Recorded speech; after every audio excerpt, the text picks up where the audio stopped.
एक बार एक छोटे से शहर में एक युवा लड़का रहता था। वो बहुत आलसी था और हमेशा काम टालने की आदत में था।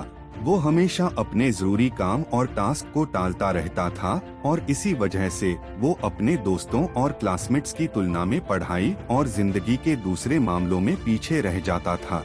उसके परिवार और शिक्षकों ने कई बार उसे बताया कि अपना समय कीमती समझो, लेकिन उसने उनकी बात नहीं मानी। उसे अपने भविष्य की परवाह नहीं थी और वो अपना समय बेकार की चीजों में बर्बाद करता रहा। एक दिन एक ज्ञानी साधु वहां आए।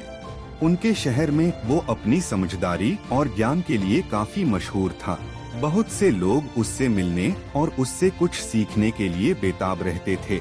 युवाओं ने भी सोच लिया कि वो उस साधु से मिलने जाएगा, उम्मीद के साथ कि उसे अपने दोस्तों से हर फील्ड में आगे बढ़ने के लिए कुछ सलाह मिलेगी। जब वो उस जगह पहुंचा जहां साधु ठहरे हुए थे, तो उसने अपनी बारी का इंतजार किया।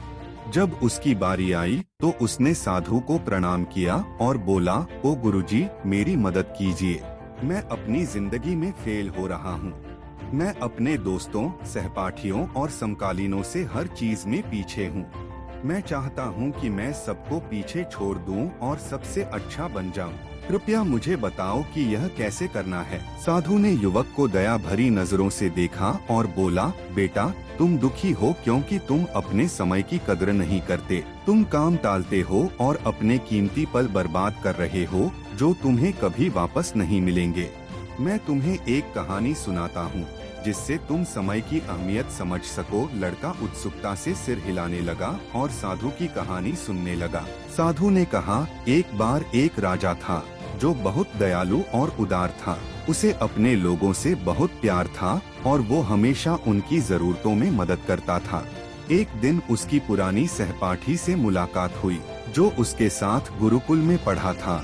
वो बहुत आलसी और गरीब था।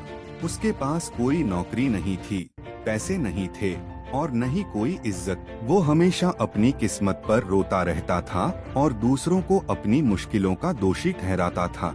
राजा ने अपने सहपाठी को पहचान लिया और उसके लिए दुखी हुआ। उसने उससे उसकी जिंदगी और परेशानियों के बारे में पूछा।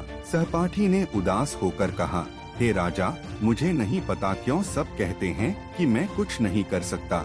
जब भी मैं नौकरी के लिए जाता हूँ, सब मुझसे मुंह मोड़ लेते हैं। मेरे दुश्मनों ने सबको बता रखा है कि मैं कभी भी समय पर काम नहीं करता। मुझे समझ नहीं आता कि अब क्या करूं। राजा ने कहा, चलो एक डील करते हैं। सूरज डूबने से पहले तुम मेरे खजाने में आओ और जितना सोना और रत्न ले जा सको ले जाना। ये सब तुम्हारा होगा।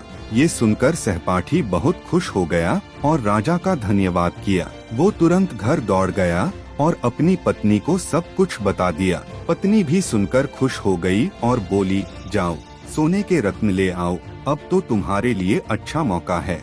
सहपाठी ने कहा, मैं अभी नहीं जा सकता, मुझे भूख लगी है, पहले मुझे खाना दो। उसकी पत्नी ने जल्दी से कुछ खाना बनाया और उसे परोसा। उसने धीरे धीरे और आराम से खाना खाया, सोचते सोचते कि दोपहर का खाना खाकर उसके पास खजाना पाने के लिए काफी समय था। उसे नींद आने लगी और उसने कहा, मुझे थोड़ी सी झपकी ले लेनी चाहिए। जब मैं जागूंगा तब खजाने के पास जाऊंगा। वो अपने बिस्तर पर लेट गया और अपनी आंखें बंद कर ली। उसने सोचा कि वो थोड़ी देर सोएगा, लेकिन वो 2 घंटे तक सोता रहा। जब वो जागा तो देखा कि दोपहर का समय हो चुका है। उसने कुछ बैग उठाए और राजा के खजाने की ओर चल पड़ा। रास्ते में सूरज तेज चमक रहा था और उसे गर्मी लग रही थी। उसने सोचा, मुझे एक पेड़ के नीचे थोड़ी देर आराम करना चाहिए और फिर आगे बढ़ना चाहिए। वो एक पेड़ के नीचे बैठ गया। मैं पेड़ के नीचे आराम करने के लिए बैठा था। हल्की हल्की हवा चल रही थी और मौसम बहुत बढ़िया था। जैसे ही मैं बैठा, मैं फिर से सो गया। मैं 4 घंटे तक सोता रहा। जब मैं जागा तो देखा कि शाम हो रही है और सूरज डूबने वाला है। मैंने जल्दी से उठा और महल की तरफ दौड़ने लगा।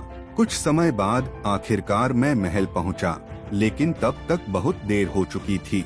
सूरज डूब चुका था और महल के दरवाजे बंद हो चुके थे। आलसी आदमी वहां निराश होकर खड़ा था।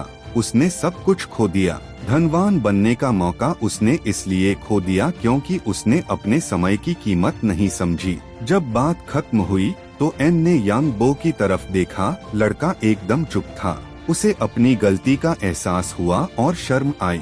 उसने मार्गदर्शन के लिए मौका धन्यवाद किया और अपने तरीके बदलने का प्रण लिया। उसे समझ में आया कि समय कीमती है और इसे बर्बाद नहीं करना चाहिए। वह अपने घर लौटा और अपने लक्ष्यों पर मेहनत करने लगा। उसने टालमटोल करना बंद कर दिया और ज्यादा उत्पादक और सफल हो गया। इसके साथ ही वह अपने दोस्तों और परिवार में भी ज्यादा खुश और सम्मानित होने लगा। अगर हम अपनी जिंदगी में देखें तो हम भी यही पाएंगे। हम अपनी मौकों को खो देंगे और बाद में पछताएंगे। एक यात्री से 1 मिनट के महत्व को समझो, जिसने सिर्फ 1 मिनट की वजह से अपनी ट्रेन छोड़ी। समय की कदर करते हैं वे अपनी जिंदगी में कुछ भी हासिल कर सकते हैं, लेकिन जो लोग अपने समय की कदर नहीं करते वे अपनी जिंदगी में असफल हो जाते हैं। अगर तुम अपने जीवन में कुछ करना चाहते हो तो कभी आलसी मत बनो और अपने काम को टालो मत, नहीं तो एक दिन तुम भी उसी आलसी आदमी की तरह पछताएंगे जो महल तक नहीं पहुंच सका। सूर्यास्त के वक्त हमेशा समझदारी से अपना समय बिताओ। अपने परिवार और दोस्तों के साथ छोटे छोटे पलों का मजा लो।